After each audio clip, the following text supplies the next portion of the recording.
sometimes like I play music that I think I would hate, but then after learning it, I actually really grow to enjoy it. And Name names. Name names.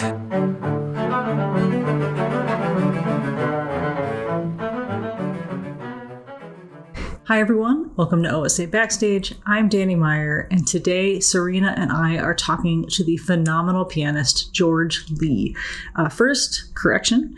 I said he was potentially our first pianist. That is incorrect. That honor belongs to the fabulous Christy Zuniga. He is, however, our first guest pianist, unless I'm wrong about that also. George is thoughtful, lovely. He was such a joy to talk to and to hear his process, how he came to be at this point in his career, which he has been. His career began at the age of 9, if not potentially earlier. So I'm going to let that sink in. He also told us that apparently 13-year-olds are playing the Rachmaninoff Third Piano Concerto. I'm not going to think about that at all. That's going to keep me up at night if I do. So without further ado, so glad you're here. Can't wait for you all to meet George when he's in Omaha in just a few weeks. Enjoy. We're so glad you're here. Thank you so much for doing this. This should be fun and relatively painless. Sure. Okay. Yeah, I'm looking forward to it.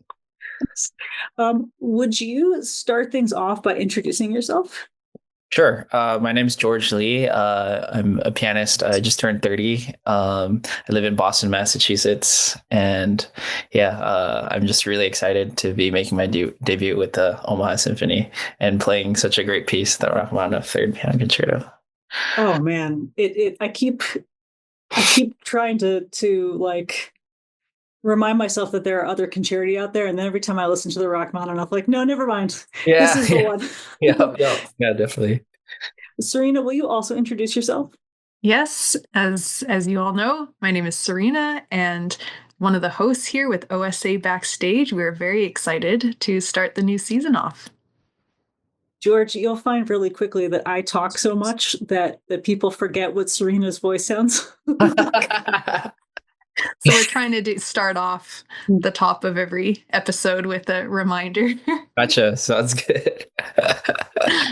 You're talking about orchestra musicians versus pianists, and I think I hope I'm not misspeaking. You might be our first pianist that we've talked to.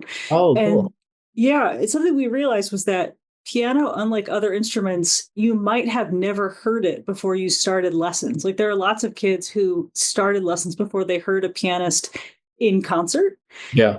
Well, do you remember your first, like, how did that work for you? Yeah. Well, for me, I have an older sister, and she used to play piano. So for me, I kind of was like born into a very piano centric environment. Also, my mom loves classical music, but also especially the piano. So she was kind of.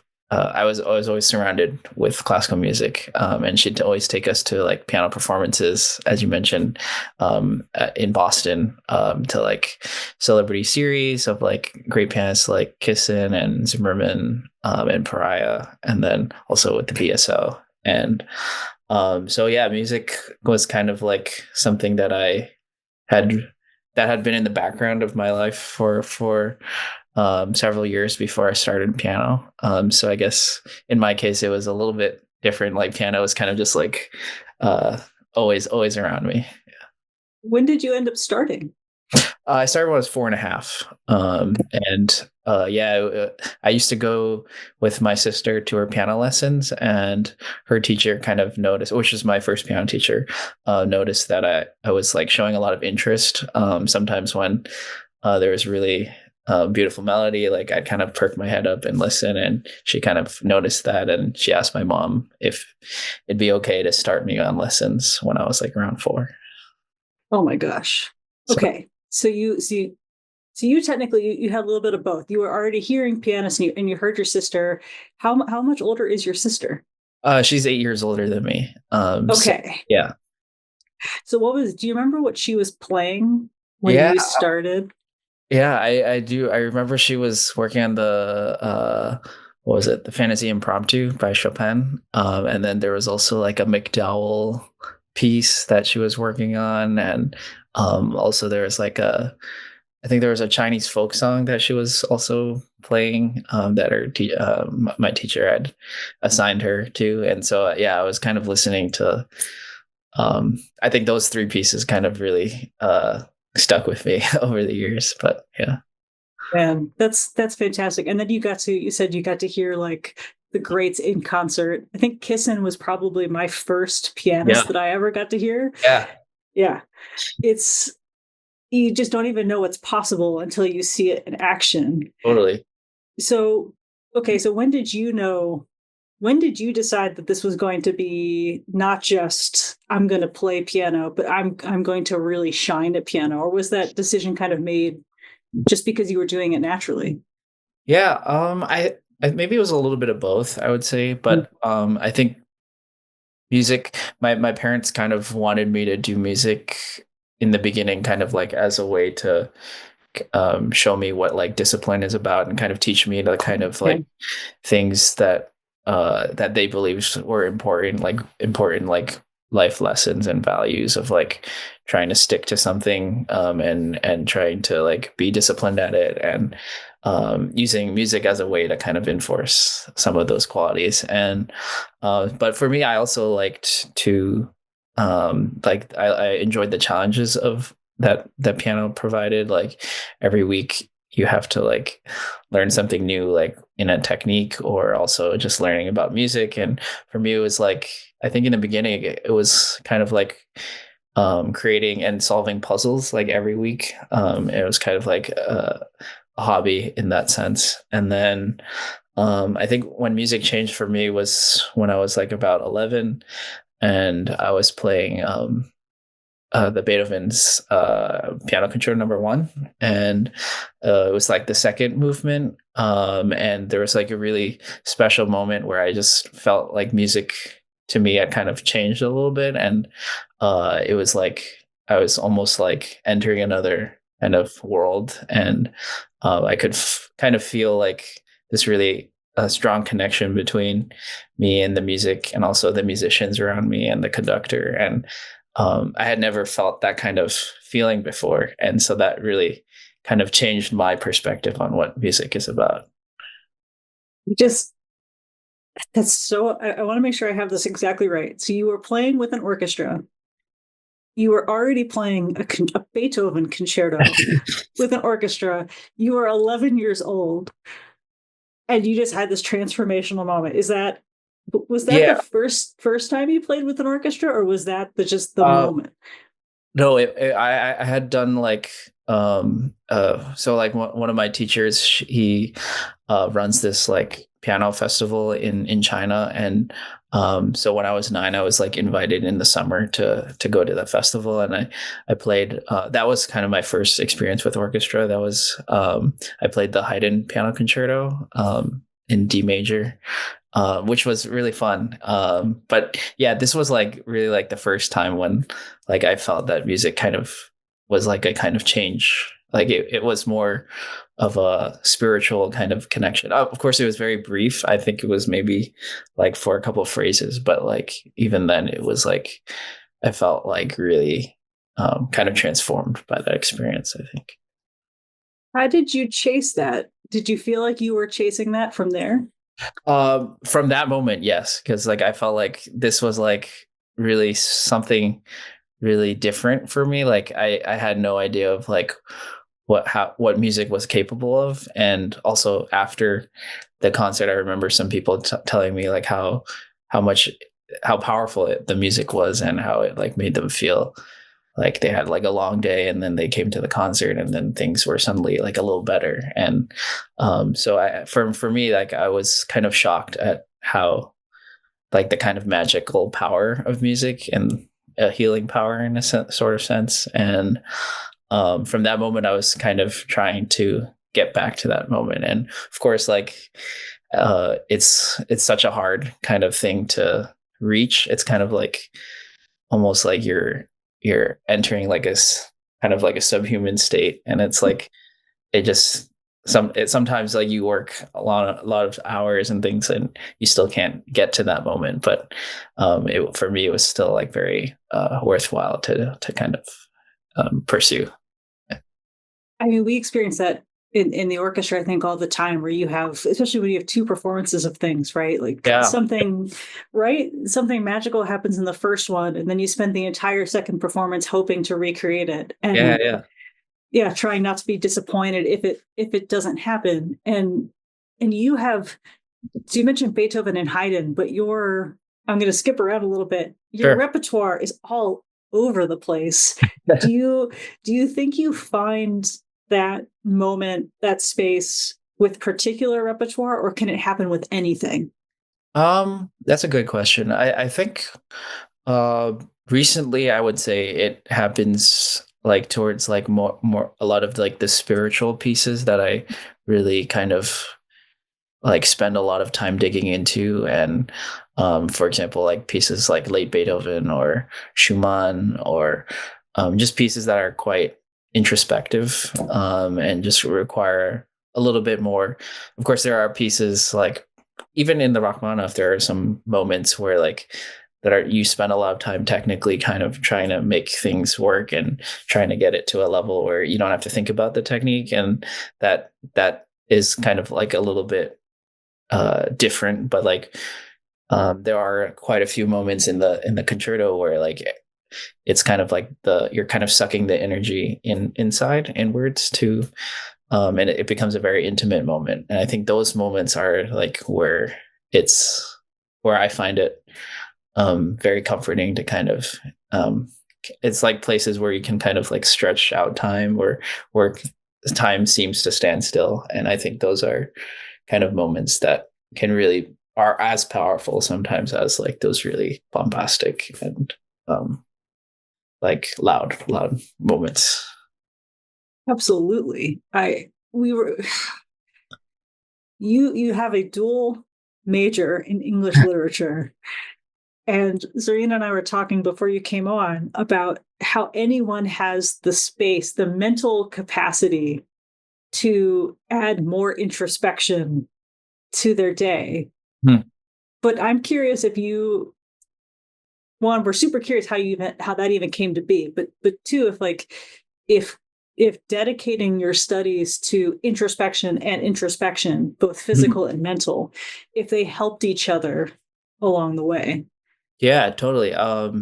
And yeah, like I think it was almost like a, but me deciding to kind of go do that dual program was kind of like a crossroads moment for me, because at the time like I had the choice whether if I wanted to just do conservatory and just dedicate my entire day with piano and music, or if I just wanted to kind of choose to also have a well-rounded education, which I thought was very important to me. And I decided to do the latter, with the dual program. And I think it was really kind of helped me understand music deeper, in a way. Just well, I ended up studying English literature for my degree. And I think just I didn't really notice it maybe in the first couple of years. I was kind of just like struggling to catch up with all the material and trying to um, stay afloat. But then later on, like I think you just start noticing lots of connections between fields, and especially with English literature, there's a lot of overlap going on between like the artistic ideas of authors and also composers. There are moments where actually, like even in the courses, like a music course and an English course, like I'd be like studying the same topic during the same week, and it would really kind of highlight the kind of similarities that I was trying that we were talking about between the two fields, and also just something that I realized like a little bit later was like how music is its own language. And like it's kind of a lot more abstract, but each composer does have like their own way of speaking through music. And for me, that was, it was helpful to kind of study English literature because um, like literature has like a much more, I wouldn't, I don't know about like more less abstract, but it's kind of just like you're using the written word and you're using English, which is like something that we all understand. And from that lens, it's like a little bit easier to kind of understand the topics being discussed. And of course, you still have to do a lot of like analysis and close reading to really get into the meaning of the piece, but just that kind of process of like close reading and analysis in English literature was really helpful for me to like understand a little bit better like what I was doing with music, because I think I was earlier on kind of just pouring a lot of my own feelings about what I felt about the music, but I wasn't really understanding or didn't have the space or maybe the the route to like really understand why the music was had this kind of character or feeling that was associated with it. And so it allowed me to kind of get a little bit closer to the composer in that sense, if that makes sense. Yeah, that's really interesting. So you're kind of saying that you had almost too much personal interpretation at first, Yeah, and or then yeah, like at least like it was like almost without like a focus or something. Like I was kind of just like, because I think I'm a pretty emotional kind of person. So I was like, whatever I was playing, I had all these thoughts and feelings, but I didn't know how to like a way to kind of funnel it into something that was maybe, at least for me, to be like a little bit understandable. And I think it's important to have that kind of focus or like a certain vision that you have when you're trying to interpret a piece. So like the audience can really feel that connection a little bit deeper. Yeah. yeah. Do you? I have so many questions. Okay, so did you have to focus on a time period because English literature, of course, spans Sure. such a huge? Did you get to focus, or did you do like a pretty thorough? Yeah, I did like there was two options. Like you could either do like a thesis where and you could concentrate on a specific period or kind of do like a general survey of like different periods. And I did the latter. Just for like one was because like I just didn't have enough time because I was already doing performing and things like that. A full-time pianist. Yep. Yeah, yeah.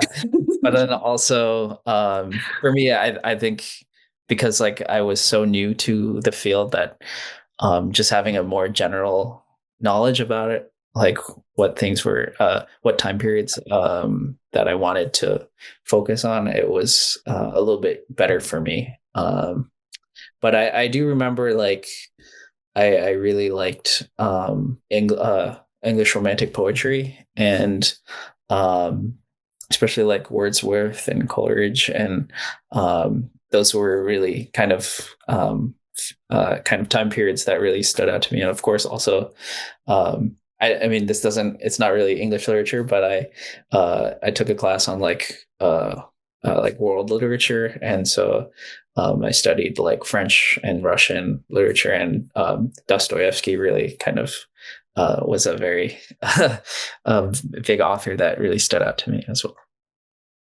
Gosh, was there? So it was English literature kind of offered as, if you're going to go the route of music plus something, we recommend English lit. Yeah, so like originally I wanted to do like something French based, like either French or French literature. But it became quick that like I probably wasn't going to be able to do it just because of the time constraints and also like what they required. So yeah, then I was like looking around, and then I came upon the English department, and that was definitely the most flexible in terms of like they were very lenient in terms of me leaving for performances, but also helping me catch up. And yeah, so I think just from a convenience point of view, like as a performer, or if you have like a very strong extracurricular outside of school, English lit is like a really nice balance between those things. And of course, outside of that, you also have to take like general elective courses. So you're still like learning about other fields, but your concentration is in English. Okay. Did you have to do a ton of writing as part of this course? Yeah. I mean, a lot of small essays and larger essays as well. And a lot of that was like close reading and analysis of like kind of texts. And so yeah, that's kind of like how I started, like comparing my own practice with like what I was doing in English literature. Because as a performer, you're also kind of behind the scenes. You're kind of parsing every little detail in the score, and you're trying to kind of make sense out of it and see how it fits in a kind of a larger form, and like trying to get into the composer's intentions, which I think is also true in close reading and even in acting. Like you're kind of trying to you're using a script and you're trying to make it yours by like really getting as close to like the like true meaning, if there is such a thing. You're honoring intent, right? Like, yeah. But I have so potentially a very dumb question. When you are like solo pianist, concert pianist, you are memorizing music constantly. Yeah. And on top of that, you're doing this reading, and then you're also writing, and it's like your poor hands and your poor wrists, and also your poor brain. Yeah. How obviously, like, you know, you're 30 now, you're out of school. Yeah. Hopefully you still enjoy these things and use them like for self-fulfillment, right? But how did you like physically hold up going through school and doing all of those things? Yeah. Well, a lot of it was like I had to prioritize what I really wanted to do, and what I wanted to like really make sure, because like there's only 24 hours in a day, and you're kind of doing it is a lot, and you're kind of have to balance things. But for me, it was kind of like for piano is like my main focus, so I'm gonna first make sure like every day that I'm getting the hours that I need to really make sure like my next concert is okay, or like I'm learning another piece, and things are on track. And then after that, then I can kind of say, okay, how much left do I have in the day to do my homework? And then which is why like the first 2 or 3 years I was kind of struggling and staying afloat, trying to like, of course, like maybe sometimes I'd have to skim passages that that other students were like kind of having more time to read through the passages. But like, yeah, I think for me, like the kind of connections between what I was doing kind of happened later, especially during the pandemic, when things went to a halt and I was forced to like kind of be on myself by myself and think about music, and also think about like the materials that I was reading in college, and sometimes even rereading the texts, and then lots of like memories from school, and like what I learned over class kind of connected with what I was doing with music. So I think it's definitely like something that maybe at the time you don't really notice how important it is, or sometimes it'll be like a very brief moment, kind of like when I was like 12 or 11 doing the Beethoven concerto. It's like a brief moment, but then like sometimes when you're later, things kind of connect with each other, and you really feel like you see like the whole kind of big picture. And I think when that happens, it's like really satisfying. So how do you think, now that you're like, obviously we're all traveling, we're performing again, you're out of school, do you feel like you gravitate towards specific repertoire now, or are you kind of willing to just see what's out there and try anything? I think a little bit of both, and a little bit even more like I feel even more courageous, I guess, after the pandemic, because I think the pandemic, of course, while it was really good for me, just as I mentioned, to kind of step back, because I'd been doing a lot of like performing nonstop and also school. So like things were like kind of like relentless. And then so having that period of break was really nice, but it also made me miss like the experience of live music and sharing that kind of really, it's a very special, for me, it's a very special kind of experience um, to spend it with like people that you don't even know. If it's in with an orchestra and also with audiences, like, but they all come from different places, from different environments to really kind of appreciate like a couple hours of classical music. And I think that was something that I really missed after a while. So after that, like anytime, like sometimes there would be projects that before the pandemic, maybe I would have been like, oh, I don't know if I have the headspace for that, or like if this is like in my comfort zone. But now I would kind of be a lot more open to doing things like that. I think, for example, this season I'm doing a piece by Scriabin. It's called like Prometheus, and it's like a work with chorus and orchestra, which I had never thought of doing before. And color organ. Yes, exactly. And color organ, which is a ludicrous thing that I cannot believe is actually real. As Serena pulls the score off the shelf. Oh my God. Serena, can you tell us what in the world a color organ is?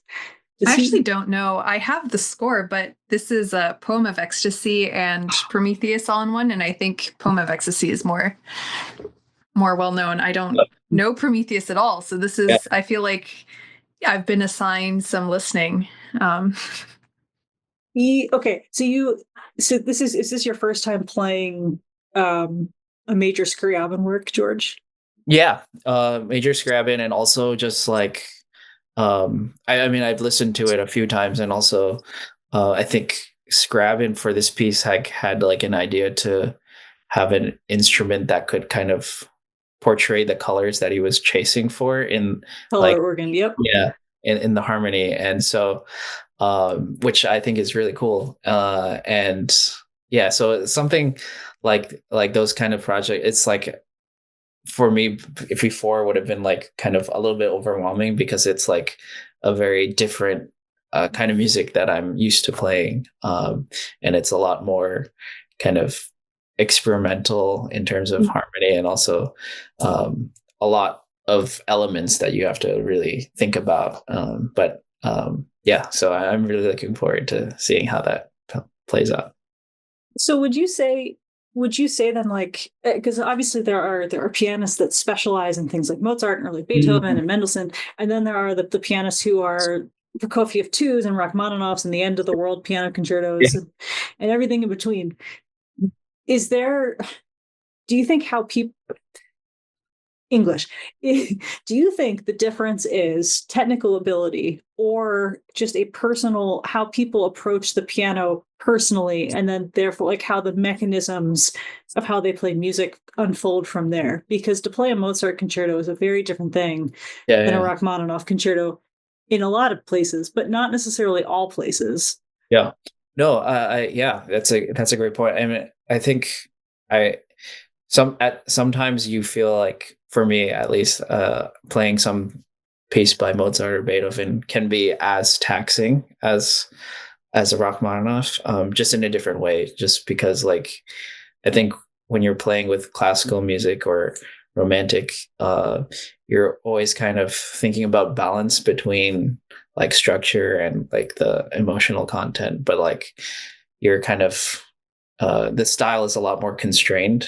So you have to think about many different things. And of course, with Mozart, there's always like this kind of tiptoeing on like on a line kind of thing, where like the slightest thing that gets out of proportion, you can really hear it, and so it's quite difficult in different ways. I think for me, I'm at the point in my life where I'm still kind of exploring what kind of fields I like. I mean, I right now I love playing Mozart as much as I do love playing Rachmaninoff. So I'm kind of still trying to learn as much as I can before I for me, I think it's hard for me to pigeon myself or like into a specific kind of genre that I like to play. And I'm still kind of being very open as to like what kind of music I like. And sometimes like I play music that I think I would hate, but then after learning it, I actually really grow to enjoy it. And Name names. Name yeah, names. no, I remember there was what was it?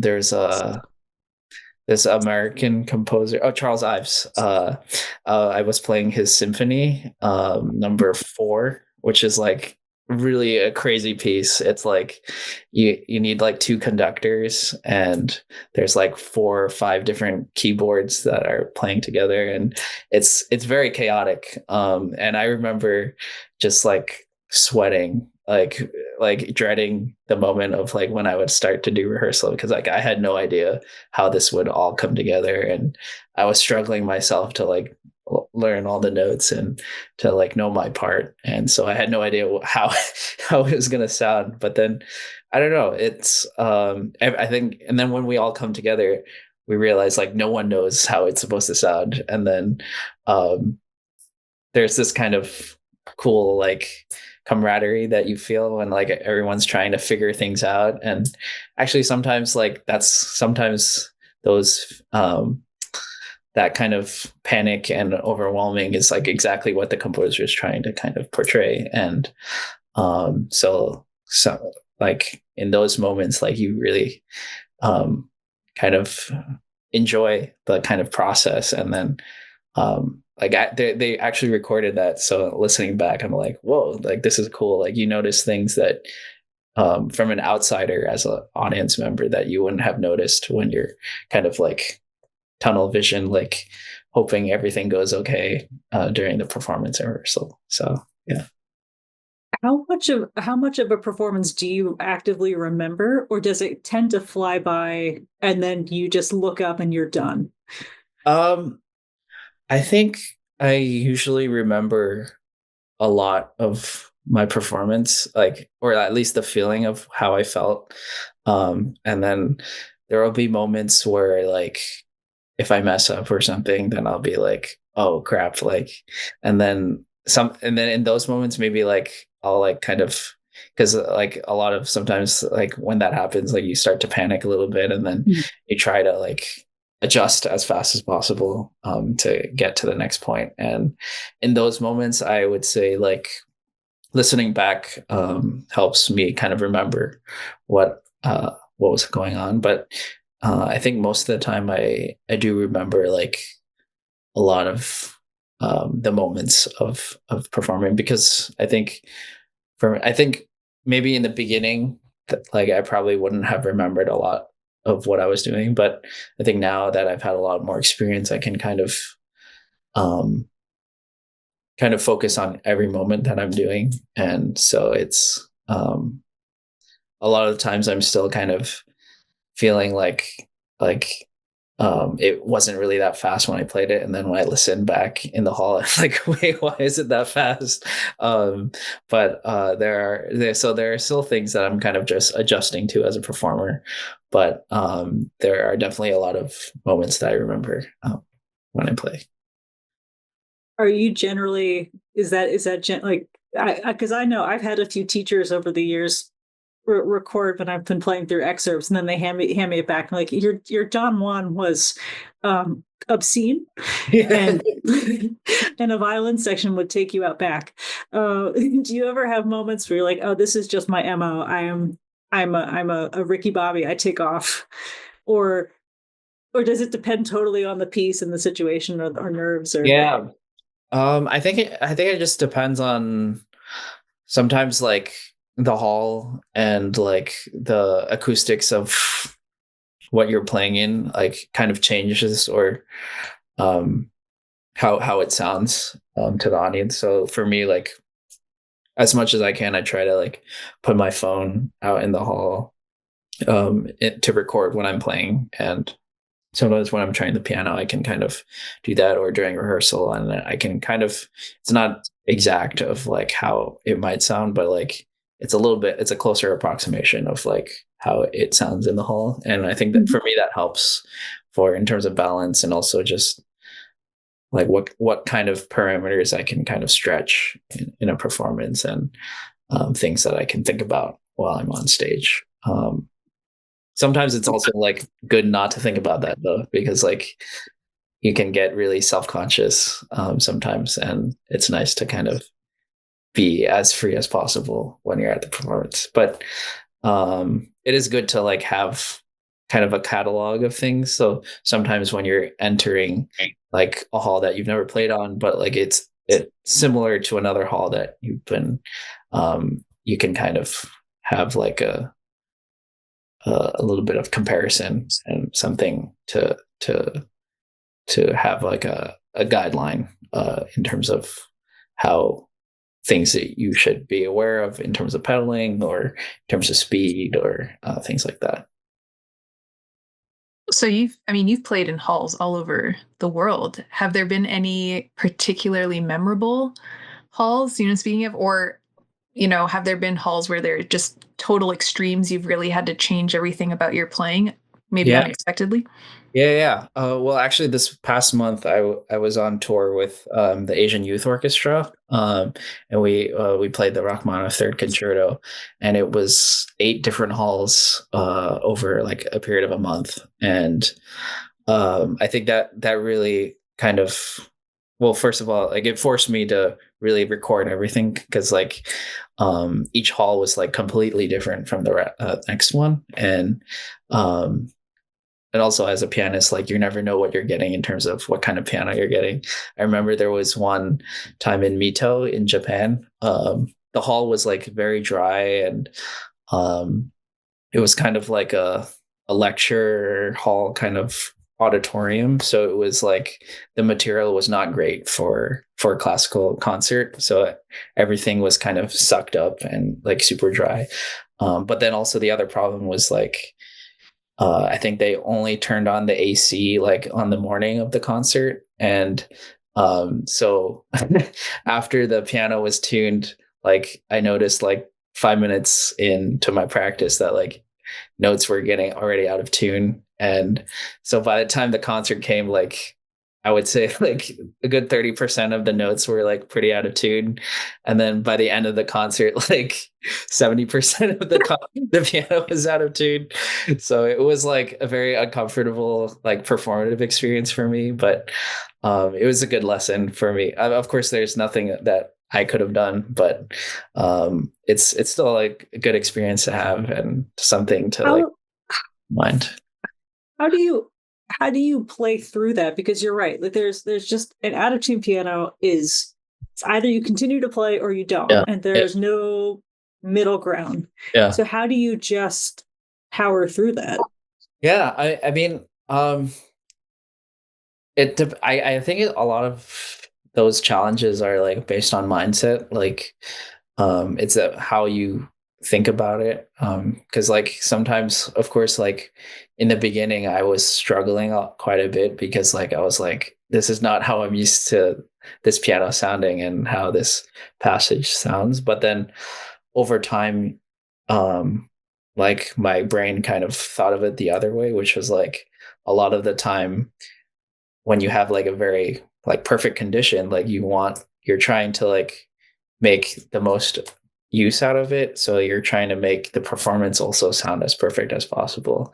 And maybe sometimes in the process of doing that, you're kind of like limiting yourself to like one specific like interpretation. But um when things are already like not perfect, you're kind of a little bit more relaxed in terms of the way you create. And of course sometimes it's like the tune, and it can sound quite jarring, especially with an orchestra, but it kind of frees you up in a way. And it brings me back to like maybe when like the golden age of pianists were playing on like not far from ideal situations, and but yet like their music was so like inspiring, because they were kind of very free with their interpretation. And I think that kind of helped me a little bit during the performance. But yeah, it was still quite uncomfortable nonetheless.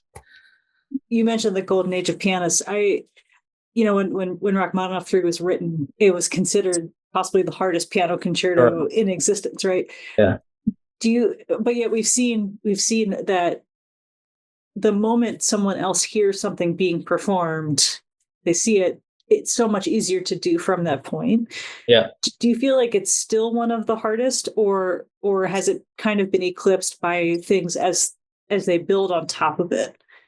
Yeah. I mean, I think the general playing of piano has like the standard has gotten so much higher in terms of like technical playing. Because like now you see like 13 or 14-year-olds playing Rock 3, like, and you're like, how is this possible? When like, What? yeah, I think it's gotten to that point, I think, because like back when I was doing it, like it was already hard for like a 20-year-old, and that was like if you were 20 and you were able to do it, like hats off. And then I think back then it was like even like 40-year-olds were trying to struggle with it. So I think, Rachmaninoff and Horowitz. yeah, Like, yeah, exactly. yeah.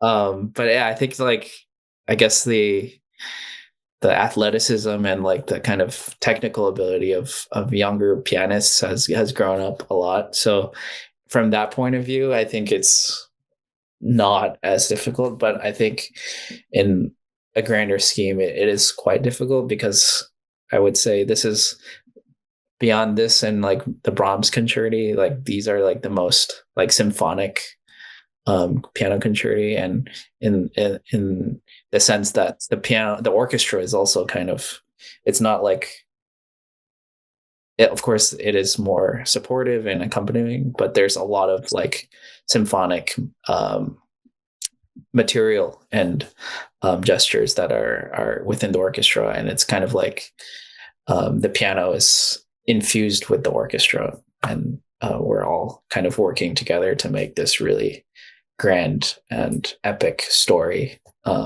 So I think that's it's very difficult in the sense that like you're having to always be paying attention to what kind of textures are going on in the orchestra and trying to meld different materials together. And yeah, it's like you're part of something much bigger than you, rather than kind of like a piano and orchestra, but like everything is fused together. You've spent so much of your life now playing with orchestras. I have two last questions for you, and Serena might have another one as well. But was there a particular pianist that you watched growing up that you see as like your reference?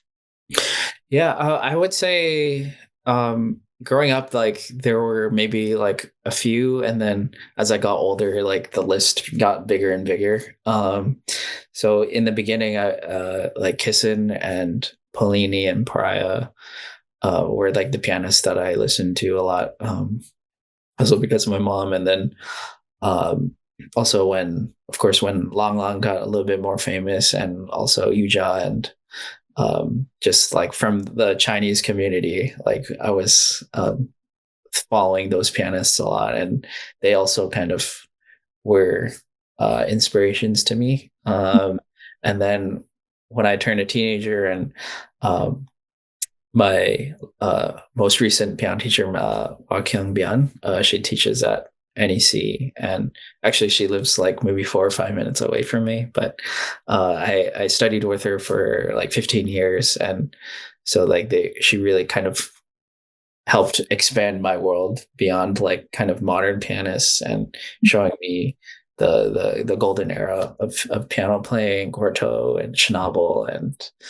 Richter and Horowitz, and just like so many individuals that had a very unique way of speaking through the piano and through music, and also just showing me different conductors as well, like Carlos Kleiber and Abato, and yeah, just really she tried to like kind of force my range to become like, instead of like 3 or 4 pianists, to like all of different genres and sounds of music. And I think that it really helps me as a pianist, because I think the unique thing about piano is, like, of course it is a percussive instrument, but it's able to like imitate so many different other sounds. And as long as you have like those kind of possibilities in your ear and your mind, you can kind of create a whole bunch of other things as well. So that's the kind of magic of piano that I really like. Well, it's like what you said with literature, right? It's like you're starting from the same spot. It's the Yeah. same. It's the English language. It's technically the same vocabulary, but everybody just has a way of using it. Yeah. Oh, that's so cool. Last question. If speaking of expanding, forcing you to choose elsewhere. Okay. If you had 30 minutes on stage with a full symphony orchestra and absolutely no consequences, what instrument or thing would you try? Oh, that's a good one. I think bassoon is probably one of them that I would want to, because I just love the sound of it, and being able to like articulate with that instrument. Yeah, it's just an instrument that I've always wanted to try. And also cello. I think just the sound of that, it's like very lush and warm, which I really enjoy. Love that. Bassoon and cello. All right. We'll make it happen. We'll see if Jim can part with his very beloved instrument. George, thank you so much. This was a joy. Thank you. Thanks for having me, and I'm really looking forward to a few weeks. Us too. Yes, see you soon. Thanks.